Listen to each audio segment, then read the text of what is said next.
know, Chris, that was quite some entrance. It looks like you were enjoying yourself. I've been riding for a few hours now, both on the road and on the unpaved roads here in Tabernas, and I've been having an absolute blast. What better place, and also what better person than Chris Northover to introduce us to a brand new bike from Kawasaki in the hugely popular adventure category, the new KLE500. Adventure style bikes have been so popular in the past few years for quite a few reasons, and personally I'm delighted to see Kawasaki bring a bike into this sector. It's nice to hear you say that, Chris. We think the style and specification of the KLE500 will really hit a sweet spot in the market and will have a really wide appeal. Now that you're able to take a short rest from enjoying the KLE500, I'm going to take advantage of your knowledge and experience so we can all share the key points of this new bike. Let's start with the most obvious aspect, the styling. What is your take on the look of the new machine with its Life is a Rally Ride It specification? Life as a Rally is definitely reflected in this kind of purposeful rally-inspired styling. Not only does it looks cool, it looks individual, but that also has a practical side. It blends nicely with really good ergonomics on the KLE, both sitting down, riding on the road, and standing up, which is super important for an adventure bike. That's what I like. I like that it's fun, it's responsive, and it's comfortable however you choose to ride it and whatever terrain you're riding on. So you've ridden this KLE500 on road as well? Absolutely, yeah. I think it's super important because the people that buy this bike will be spending just as much time riding on the road, not just in urban environments either, but longer weekend trips and even holiday touring. The bike has been designed to have good power and be really nimble, allowing you to equally enjoy road and off-road riding. I wanted to talk to you about the twin-cylinder water-cooled engine and how it responds, but also how the bike physically feels when you are riding it in a variety of environments. The engine's a treat. It's got a good spread of power and it's also smooth. And importantly, the torque comes in smoothly, which makes it easier when you're riding on tricky terrain. The whole unit's really compact, and I think it covers all the bases in this kind of mid-capacity segment. And the overall manageability of the bike. Actually there, I think the choice for the KLE of putting it in the 500cc class is spot on. It feels genuinely lightweight, and it's easier to put the wheels where you want them, whether you're riding on the tarmac or on unpaved roads.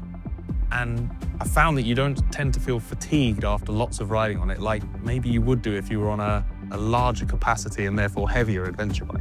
We think the KLE is going to appeal to a wide range of riders.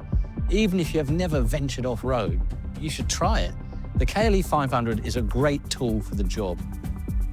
I'd really like to explore about the customers and who you think this bike will appeal to and why. I think one of the, if you like, secret weapons of the KLE500 is that it's going to appeal to a huge range of riders. Certainly those that are new to unpaved roads and riding in dirt situations, but it's also got something to offer those more experienced riders as well. I suppose this is an ideal time to dive a little deeper into the chassis spec and tech side of this new KLE500. Plus discuss some of the rider-focused features. You can see it's a familiar Kawasaki trellis-type chassis with long travel suspension featuring 43mm inverted front fork. And if we move to the back, there is a unitrack rear end like Kawasaki's motocross and enduro machines, with rear shock adjustable for preload.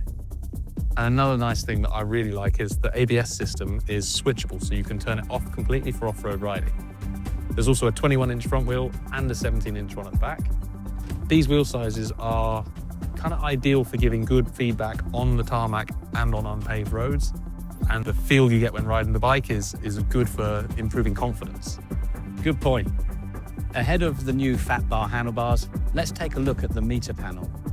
The TFT screen clearly shows you all the information you need instantly, but the KLE500 also offers a voice command function with your smartphone using the Kawasaki Rideology app. Yeah, if you've got a headset on in your helmet, you can literally ask your KLE things like, what's your fuel range, where the next fuel station is, or even locate the local coffee stops and loads of other useful items.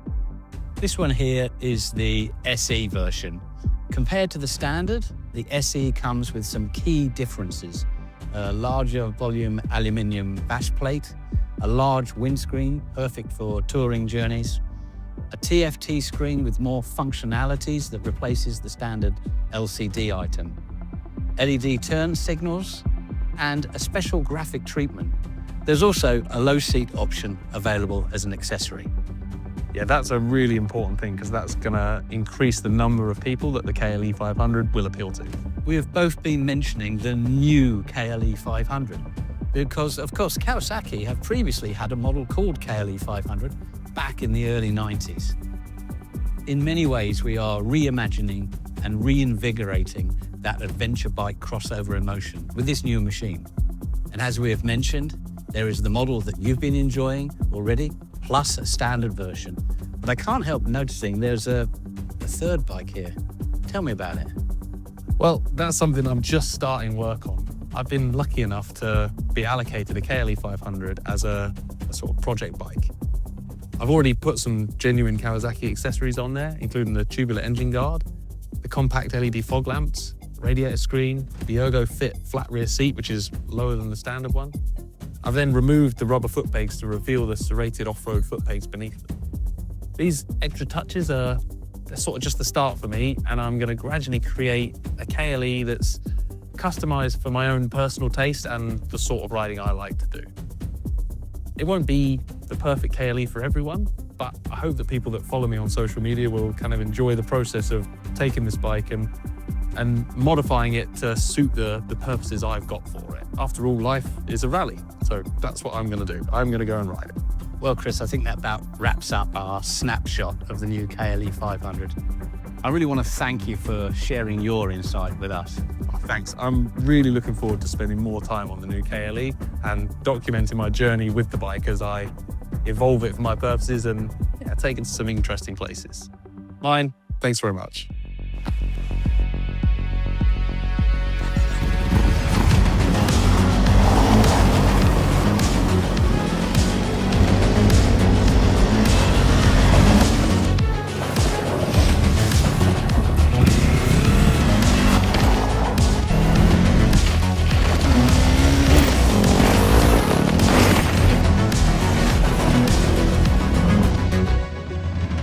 Enough talking.